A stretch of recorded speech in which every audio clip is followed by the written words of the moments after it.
It's amazing. It's something that when I was 10 years old and thinking of being a writer and just sitting around reading my Nancy Drew books or my comic books and writing really pretty horrible stories about wanting a puppy, I couldn't even imagine something like this. So I'm very touched. I guess I should tell you a little bit about the book. The Red Umbrella is a fictional story about a 14-year-old girl, a Cuban girl who lives in a small town in Cuba in 1961, and she doesn't really see the revolution as affecting her life. She looks at the boy who sits in front of her in class, has a crush on him, thinks about her parties, and wants to plan her quinceañera. So the revolution hasn't really affected her life until she sees the soldiers coming in, and things start happening in town to people that she knows. Her family starts being watched, and I'm not going to give away any key elements of the story, but certain things happen and she sees freedoms being stripped away. At that point, her parents have to make the very painful decision of sending her and her little brother away to the United States to try to avoid having them indoctrinated and possibly taken away and sent to schools in Russia. So she finds herself in a camp here in Miami by herself, and then she's sent to a foster family in Nebraska. And she doesn't know if she'll see her parents again, she'll see Cuba again. So it's a very moving tale, and it's what people call compelling literature. But what I think is, it sounds great, it's a great, idea, you would say it's a good plot. What I find to be even more amazing is that it's all based on real events. Many of you probably already know about Operation Pedro Pan, but for those of you who don't, Operation Pedro Pan, which is what this story is based upon, was in a program that from 1960 to 1962, 14,000 Cuban kids, over 14,000 Cuban kids, were sent by themselves to the U.S. About half of them were fortunate enough to get picked up by family or friends here in Miami, but the other half were put into camps and then eventually placed into foster homes throughout the U.S. Those parents who made that awful decision, which is my grandparents' generation. I'm lucky enough to have my grandfather here today. And I want to say to him, Abu, gracias por todo lo que hace por nosotros. Te quiero mucho.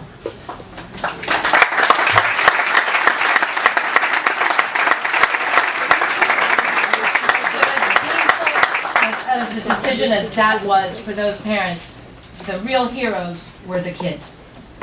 Those kids who came over, which are my parents, my mother, my father, my mother-in-law, my aunts, uncles, many of you here that I'm fortunate enough to say are friends of my family, friends of mine. You guys are the real heroes. You came over as kids. You made your way here in the U.S.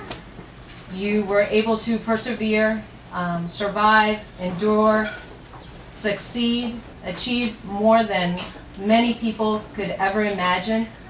And I feel lucky because not only is it your success story, as for my generation, you've influenced us to be not only proud of living in a land where you have opportunity and freedom, you've maintained that Cuban heritage alive in us. And I hope to be able to pass that on with the book to future generations, including my sons and including many of their friends and generations to come. So I'm getting a little emotional, and I see the front row here. I'm getting very emotional. So you can read the acknowledgments in the back, and then I gotta go into specifics about my sister and my brother-in-law and everyone else, and my big, wonderful family, and my wonderful friends who've read countless times the manuscript before it was ready. But I think what I'll do is maybe read an excerpt and get away from some of the mushy stuff. This will give you an idea about what the book is about. I'm picking up in the book halfway through. It's at the point where Lucia, which is the main character, again, who's 14, is coming on a plane to Miami with her little brother, and they've just left Cuba. So here we go.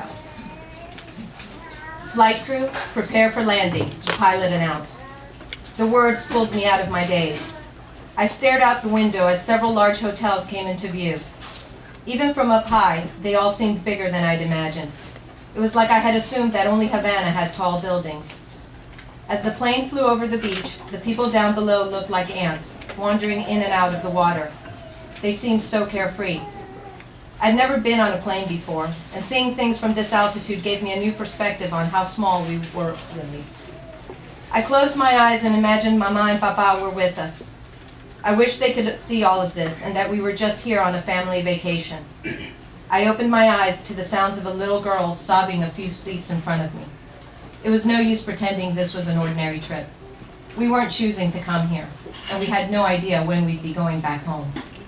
It had been less than an hour since we'd left Cuba, and for the first time, I was entering a different country, a different world, a different life. I remember Mama's umbrella.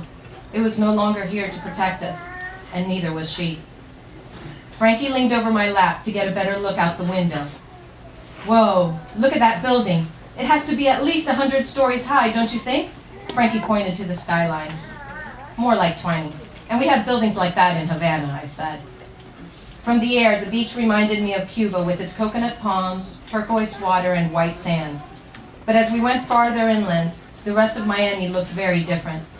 Everything seemed to be set up in perfect lines and squares. And just past the tall buildings, everything was flat. There were no lush green mountains or rolling hills falling into the sea. My stomach somersaulted as the plane dropped again. We were about to touch down and step into a country we didn't know. Would it really be like the movies I'd seen, with beautiful people everywhere? Or would it be a place full of hate and race riots like the Cuban newspapers described? I wiped my sweaty palms on the armrest and pushed Frankie back into his seat. The cars and roadways underneath us grew larger. The tires screeched as they hit the ground, then the plane roared to a stop. My heart pounded. We had landed in Miami, but we had no money, no family, no friends here. How would we know where to go? I had studied English since the 3rd grade, but it had never been my favorite subject in school. Would people understand me? Would I understand them? I leaned back in my seat, thoughts swirling. I'd always wanted my parents to give me a little more freedom. Now I was about to experience complete independence. My stomach churned.